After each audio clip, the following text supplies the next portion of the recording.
ہمیں ہدایت پر قائم رکھ، ہماری ہدایت میں اضافہ فرما۔ اس ہدایت کے لفظ کو سمجھ لیجئے، بنیادی ہدایت، تفصیلی ہدایت، قدم قدم پر ہدایت، ہدایت پر ہدایت۔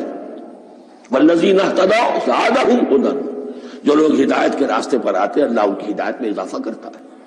تو یہ قدم قدم پر ہمیں ہدایت کی ضرورت ہے اور مرحلہ وار ضرورت ہے۔ ہدایت اس کو بھی کہتے ہیں کہ کسی نے آپ سے کوئی پتہ پوچھا، آپ نے کہا ادھر جانا، پھر دوسری گلی میں مڑنا، پھر جانا دو تین لائٹیں چلے جانا، پھر مڑنا وغیرہ وغیرہ، یہ بھی ہدایت ہے۔ نظری طور پر آپ نے بتایا ہے۔ ایک ہدایت یہ ہوئی کہ بھائی میں چلتا ہوں آپ کے ساتھ، میں آپ کو وہاں تک پہنچا دوں گا تاکہ آپ کو دقت نہ ہو، آپ نے منزل تک پہنچا دیا۔ ان دونوں کے درمیان، یہ تو میں نے ایک فرد کی مثال دی ہے، اللہ اور بندے کے درمیان نہ معلوم کتنے مراحل ہیں ہدایت کے۔ تو کسی وقت بھی انسان اپنے آپ کو ہدایت خداوندی سے مستغنا نہیں سمجھ سکتا، اور نہیں تو پروردگار جو ہدایت دی ہے اس پر ہدایت پر قائم رکھ۔ کیا پتہ شیطان کا کوئی حملہ، کیا پتہ ہمارے نفس کی کوئی شرارت کسی ایسے رخ پر ہمیں ڈال دے کہ اب تک کی ساری کمائی بھی ضائع ہو جائے۔ لہذا یہ نہ سمجھیے کہ جب یہ ساری چیزیں ان کو معلوم تھی، ان چیزوں کا تو اقرار کر رہے تو اب ہدایت کون سی مانگ رہے ہیں؟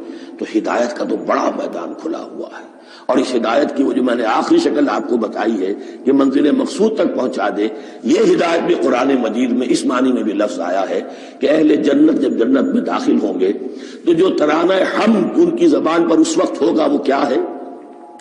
الحمدللہ الذی ہدانا لہذا وما کنا لنہتدی لولا ان ہدانا اللہ۔ کل شکر اللہ کا جس نے ہمیں یہاں تک پہنچا دیا، ہدایت دی یہاں تک پہنچا دیا، اور ہم ہرگز نہ پہنچ پاتے، ہم ہرگز ہدایت یافتہ نہ ہو سکتے اگر اللہ ہی ہمیں ہدایت نہ دیتا۔ اہدنا الصراط المستقیم، سیدھا راستہ، صراط الذین انعمت علیہم، اس کی مزید وضاحت ہے، راستہ اس کا ان لوگوں کا جن پر تیرا انعام ہوا۔ یہ کون لوگ ہیں؟ اس کی وضاحت آپ کو ملے گی سورہ نساء میں۔ من یطع اللہ والرسول فاولئک مع الذین انعم اللہ علیہم من النبیین والصدیقین والشہداء والصالحین۔ چار طبقات ہیں منعم علیہم، جن پر اللہ کا انعام ہوا ہے۔ چوٹی پر انبیاء کرام، اس کے بعد صدیقین کرام، اس کے بعد شہداء عظام، اس کے بعد عام صالح مسلمان، صالح۔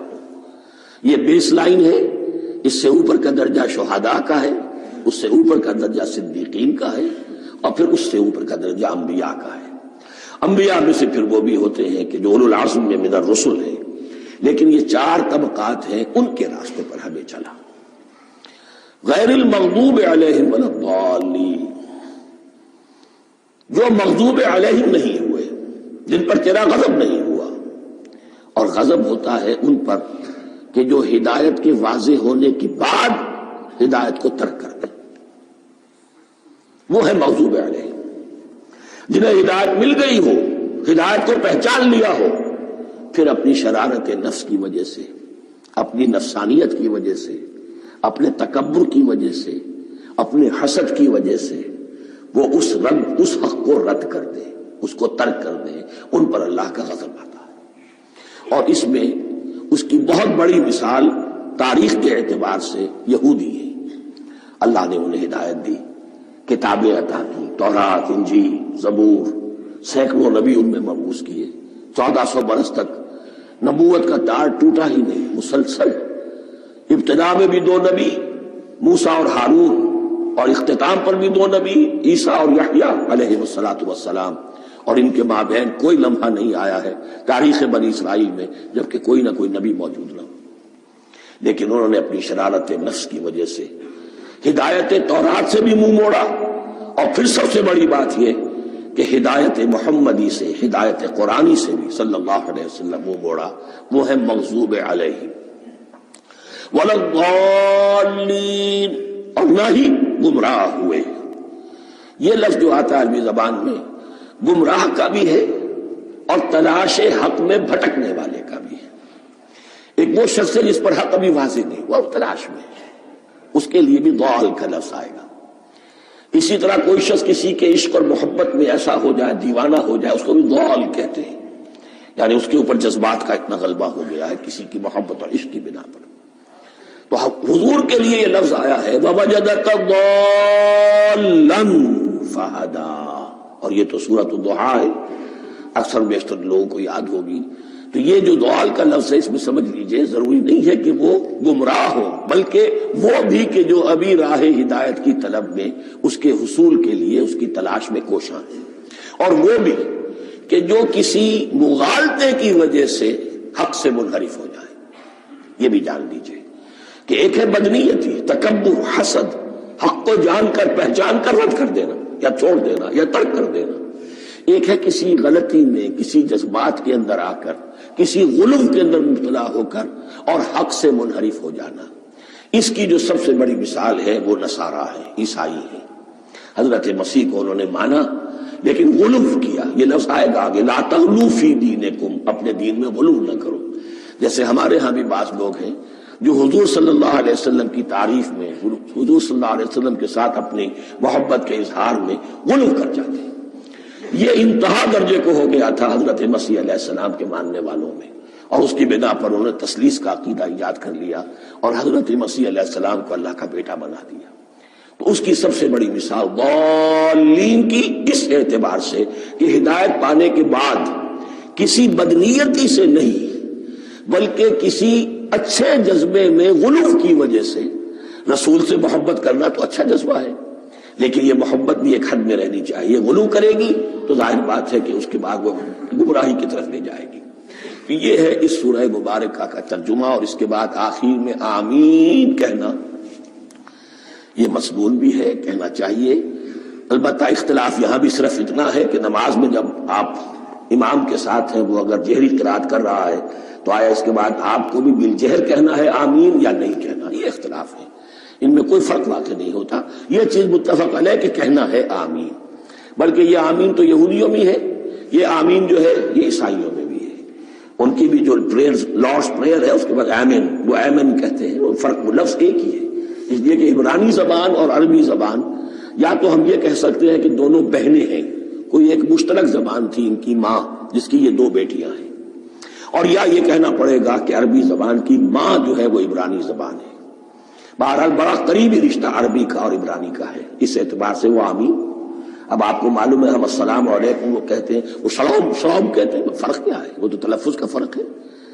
اسی طریقے سے اور بہت سے الفاظ ہیں، میں بعد میں بتا. اب میں اس سورہ مبارکہ کے بارے میں خاص حدیث آپ کو سنانا چاہتا ہوں، اور اسی سے در حقیقت جو امام ابو حنیفہ کا موقف ہے رحمۃ اللہ علیہ، اس کی حقانیت مزید مبرہن ہو جائے گی. یعنی کیا کہ آیت بسم اللہ سورہ فاتحہ کا جز نہیں ہے. سورہ فاتحہ الحمدللہ رب العالمین سے شروع ہوتی ہے. وہ میں آپ کو بتانا بھول گیا کہ جن کے نزدیک یہ سورت کا جز ہے وہ پھر جہری قرات میں بسم اللہ الرحمن بھی بلند آواز سے کہیں گے، اور جن کے نزدیک سورہ فاتحہ کا جز نہیں ہے وہ نہیں کہیں گے، وہ الحمدللہ رب العالمین سے قرات کریں گے. تو کوئی فرق نہیں ہے بنیادی. یہ حدیث جو ہے یہ مسلم شریف میں ہے اور حدیث قدسی ہے. اس کے راوی حضرت ابو ہریرہ ہے رضی اللہ تعالی عنہ، اور اس حدیث نے اس سورت کے مضامین کا نہایت عمدہ تجزیہ کر دیا ہے. حدیث کے الفاظ سن لیجئے. قسمت الصلاۃ بینی و بین عبدی نصفین. اللہ تعالیٰ فرما رہے ہیں، حدیث قدسی ہے، میں نے نماز کو، صلاۃ کو اپنے اور اپنے بندے کے درمیان آدھا آدھا تقسیم کر لیا. فنصفها لی ونصفها لعبدی. اس کا نصف جو ہے وہ میرے لیے ہے اور نصف جو ہے وہ میرے بندے کے لیے ہے. ولعبدی ما سأل، اور جو میرے بندے نے مانگا میں اسے دوں گا، میرا وعدہ ہے یا میں نے اسے دیا. اس کے بعد اس کی تفصیل آتی ہے. اذا قال العبد، جب بندہ کہتا ہے الحمدللہ رب العالمین، قال اللہ حمدنی عبدی. جب بندہ کہتا ہے الحمدللہ رب العالمین، اللہ فرماتا ہے میرے بندے نے میری حمد کی. وَإِذَا قَالَ الرَّحْمَنِ الرَّحِيمِ قَالَ اللَّهُ اثْنَى عَلَيَّ عَبْدِي. جب بندہ کہتا ہے الرحمن الرحیم، اللہ فرماتا ہے میرے بندے نے میری ثنا کی. وَإِذَا قَالَ مَالِكِ يَوْمِ الدِّينِ قال اللہ تعالی مجدنی عبدی، میرے بندے نے میری تمجید بیان کی، میری بزرگی بیان کی۔ اب یہ 3 آیتیں ہو گئیں، تینوں میں اللہ کی حمد ہے، ثنا ہے، تمجید ہے۔ یہ 3 آیتیں خالص اللہ کے لیے ہو گئی۔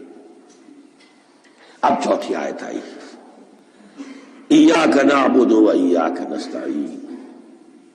اس کے بارے میں جب بندہ کہتا ہے اذا قال العبد ایاک نعبد و ایاک نستعین، قال اللہ تعالی ھذا ما بینی و بین عبدی ولعبدی ما سأل، یہ میرے اور میرے بندے کے درمیان ہے۔ یہ تو یوں سمجھیے کہ یہ گرہ لگ گئی ہے میرے اور میرے بندے کے مابین۔ اس نے مجھ سے قول و قرار کیا ہے، اس نے میری بندگی کا اعتراف کیا ہے، اس نے تسلیم کیا ہے کہ میری ہی بندگی کرتا ہے اور کرے گا، اور مجھ سے مدد چاہیے ہے۔ ھذا ما بینی و بین عبدی، یہ معاہدہ ہے، معاہدہ 2 فریقوں کے مابین ہوتا، یہ میرے اور میرے بندے کے مابین ہے۔ وَلِ عَبْدِي مَا سَأَلَ، اور میں نے اپنے بندے کو دیا جو اس نے مانگا، وہ میری مدد چاہتا ہے، میری مدد اس کے شامل حال رہے گی۔ فَإِذَا قَالَ، اور جب بندہ کہتا ہے اهْدِنَا الصِّرَاطَ الْمُسْتَقِيمَ صِرَاطَ الَّذِينَ أَنْعَمْتَ عَلَيْهِمْ غَيْرِ الْمَغْضُوبِ عَلَيْهِمْ وَلَا الضَّالِّينَ، قال اللہ تعالی ھذا لعبدی ولعبدی ما سأل۔ یہ 3 آیتیں یہ میرے بندے کے لیے، اهدنا الصراط المستقیم، اسی صراط مستقیم کی وضاحت ہے مثبت، صراط الذین انعمت علیہم، اسی صراط المستقیم کی وضاحت ہے منفی انداز میں، غیر المغضوب علیہم ولا الضالین۔ یہ سب میرے بندے کے لیے ہے، اور میں نے اپنے بندے کو دیا جو اس نے مانگا۔ اس کو میں نے ایک مرتبہ یہ ترازو کی شکل میں اس کو لکھوایا تھا۔ دیکھیے یہ ایاک نعبد و ایاک نستعین، یہ ہے وہ ترازی کی وہ ڈنڈی۔ واو جو ہے ایاک نعبد و ایاک نستعین، واو جو ہے گویا کہ وہ مٹھ ہے جس سے کہ ترازو کو پکڑا جاتا ہے۔ ادھر ایک پلڑا ہے جس کی 3 آیتیں ہیں، الحمدللہ رب العالمین الرحمن الرحیم مالک یوم الدین۔ اس کا نتیجہ کیا نکلا؟ ایاک نعبد۔ آپ نے شاید یہ سنا بھی ہو، ایک بہت ہی عمدہ قرات کا جو ریکارڈ ہے قاری عبدالباسط عبدالصمد کا، وہ یہاں سے چل کر سورہ فاتحہ کی قرات کر کے ایاک نعبد پر آ کر رکتا ہے۔ الحمدللہ رب العالمین الرحمن الرحیم مالک یوم الدین ایاک نعبد۔ گویا کہ یہاں یہ صورت بالکل ہاف ہو گئی ہے۔ 3 آیتوں میں اللہ کی حمد ہے، ثنا ہے، تمجید ہے، جس کا نتیجہ ہم تیری ہی بندگی کرتے ہیں، تیری ہی اطاعت کریں گے۔ لیکن اب اس کے بعد سوال ایاک نستعین، اسی کی جو استعانت کیا درکار ہے ہمیں؟ ہدایت۔ ہدایت سب سے بڑی استعانت ہے، ہدایت ہی تو سب سے بڑی مدد ہے۔ اهدنا الصراط المستقیم صراط الذین انعمت علیہم غیر المغضوب علیہم ولا الضالین۔ یہ ایاک نستعین کے حکم کے ساتھ یہ 3 آیتیں آ گئیں، اهدنا الصراط المستقیم صراط الذین انعمت علیہم غیر المغضوب علیہم ولا الضالین۔ قسمت الصلاة بینی و بین عبدی نصفین فنصفها لی ونصفها لعبدی ولعبدی ما سأل۔ اللہ تعالیٰ اس سورہ فاتحہ کا جو اصل مفہوم ہے وہ بھی ہمارے ذہنوں پر، ہمارے شعور کی سطح پر اسے اجاگر کیے رکھے، ہمیں توفیق دے کہ جب بھی پڑھیں، جب بھی سنیں تو وہ کیفیت اگر ہو جائے۔ اس لیے کہ ایک حدیث ہے کہ الصلاۃ معراج المومنین، نماز تو اہل ایمان کے حق میں معراج کے درجے میں ہے۔ اس حوالے سے ہم یہ سمجھ سکتے ہیں کہ کوئی وقت ایسا آ سکتا ہے کہ انسان کو واقعتاً، روح انسانی واقعتاً اللہ کے یہ جواب سنے۔ انہونی بات نہیں ہے، یہ ہوتا ہے خطاب آخر، اٹھتا ہے حجاب آخر، کرتے ہیں خطاب آخر، یہ تو ہوتا ہے۔ مخاطبہ الہی، یہ تو میں نے عرض کیا کہ ثابت ہے، مخاطبہ، محادث اور تحدیث، اللہ بندوں سے کلام کرتا ہے۔